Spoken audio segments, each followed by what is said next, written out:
బాలరాజ్ అయితే ఇంక చిన్నికి ఆ రోజు యాక్సిడెంట్ జరిగింది అంటే అది కావాలని జరిగినట్టుందరా అని చెప్పి ఇంక హాఫ్ టికెట్ని తీసుకొని అయితే అదే ఏరియాకి పోయి ఎంక్వైరీ చేస్తూ ఉంటాడు.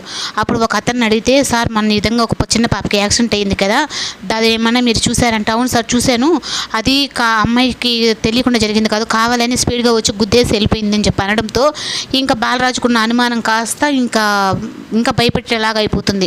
అప్పుడు ఇంకా సీసీ కెమెరాని అయితే చూసి ఇంకా అక్కడున్న షాప్ దగ్గరికి అయితే వెళ్ళి అడుగుతాడు. అప్పుడు ఇంకా అతనైతే తను అడిగిన దానికి మంచిగానే సార్ చూపిస్తానని చెప్పిన నుంచి ఇంకా తన ల్యాప్టాప్లో చూపించడంతో ఇంకా కార్ రివర్స్ వచ్చి చిన్నికి తగిలినట్టుగానే అక్కడ ఉంటుంది. అప్పుడు దాన్ని అయితే మొత్తం వీడియో తీసుకొని, అన్న మనం అనుకున్నదే నిజమైనట్టుందన్న, చిన్నిని కావాలనే ఎవరో గుద్దారన్నా అని చెప్పనంటే కార్ నెంబరు బాగా కనిపించడం లేదురా అని చెప్పనని అంటాడు. ఇంకా అలా అనేటప్పటికీ ఇంకా బాలరాజ్ అయితే మొత్తం వీడియో తీసుకొని, రే హాఫ్ టికెట్ ఈ కార్ నెంబర్ ఎవరిదా ఏందో అని చెప్పి నాకు వెంటనే అర్జెంటుగా కనుక్కోవాలి, నా కూతుర్నే గుద్దేసి వెళ్ళిపోతారు కదా వాళ్ళంతా చూస్తాను, ఇంకా నేను వాళ్ళని వదిలిపెట్టను, ఎవరైనా సరే వదిలిపెట్టను, నా కూతురు విషయంలో కూతురు జోలికి వస్తే అని చెప్పనని ఇంకా హాఫ్ టికెట్ని అయితే పంపిస్తాడు.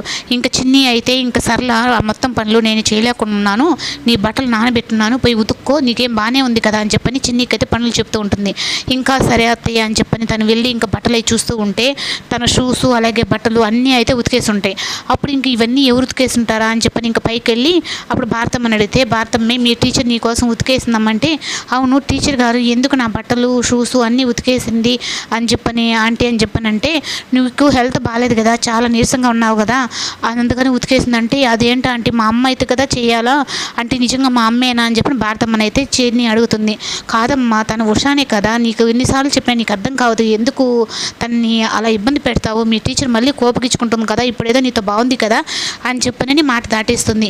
కానీ ఇంకా షూస్ని అలా చూసి అలా బట్టలు కూడా ఉతికేసేటప్పటికి నిజంగా మా అమ్మేను అయిన రాత్రి మాట్లాడుకుంటున్నారు కదా, నాకు మొక్కుందా అంటే అని చెప్పనని అమ్మ గుడికే ఉంటుందని చెప్పి తను వెంటనే ఫాలో అయ్యి మొత్తం ఇంకా కావేరి గురించి నిజమైతే తెలుసుకుంటుంది. తెలుసుకున్న తర్వాత అక్కడికి ఊరుకోకుండా ఇంకా ఈరోజు అటు ఇటు తేల్చాలి, మా అమ్మ దగ్గర నుంచి నాకు నిజం కావాలని చెప్పనంటే ఇంకా లాస్ట్కి ఇంకా చనిపోయేంత ప్రమాదం కూడా చేస్తుంది. ఇంకా చిన్ని ఎక్కడ చనిపోతుందో అని చెప్పని కావేరి అయితే మొత్తం నిజం నేనే మీ అమ్మనని చెప్పని వచ్చి ఇంక దగ్గరకు వస్తుంది. ఇంక చిన్ని మొహంలో చాలా సంతోషం, మా అమ్మ నిజంగా బతికే ఉంది అంటే నా నమ్మకమే నిజమైంది, ఆ రోజు స్వామీజీ కూడా చెప్పాడు కదా నీ నమ్మకం బట్టే ఉంటుంది ఏదైనా చెప్పనని ఇంక పోయి కావేరిని అయితే హత్తుకొని అమ్మ అని చెప్పని ఇంకంటుంటే, అవునేనమ్మా నేనే మీ అమ్మని, ఇట్లాంటి పనులు ఎప్పుడు చేయదు చిన్ని అని చెప్పని తనకి మంచి జాగ్రత్త చెప్తుంది.